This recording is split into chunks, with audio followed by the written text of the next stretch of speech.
Ce coffre transparent que les fidèles viennent toucher contient les reliques de Sainte Thérèse de Lisieux.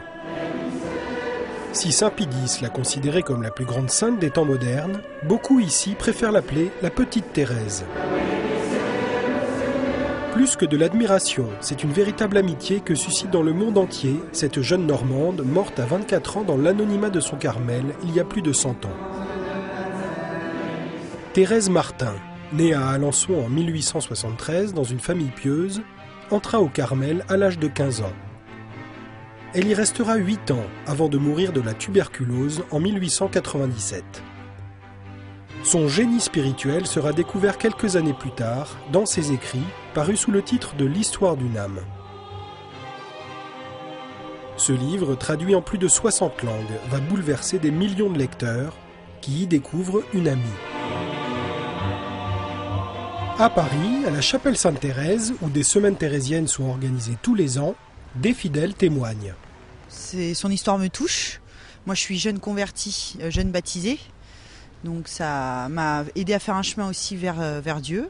Il y a des petits signes comme ça dans la vie qui nous ramènent à elle en fin de compte. Même si des fois on ne pense pas toujours à elle, elle se fait rappeler à nous. Je me sens très proche et donc ça fait 3 ans qu'on reçoit les reliques et je les ai portées et quand je lui dis au revoir, je pleure.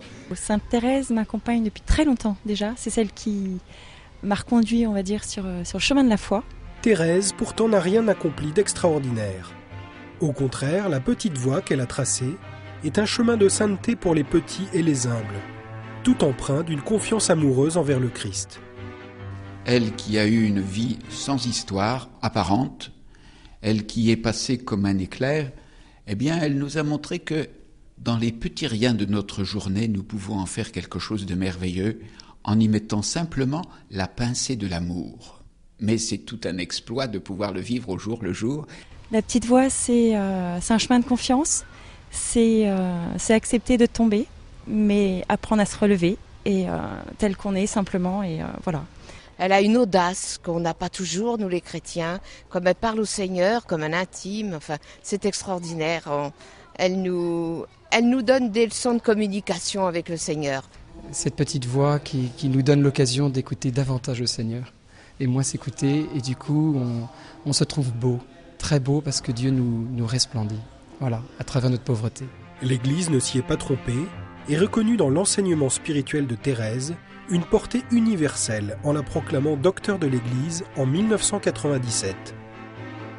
Depuis plusieurs années, les reliques de Sainte Thérèse voyagent dans le monde entier.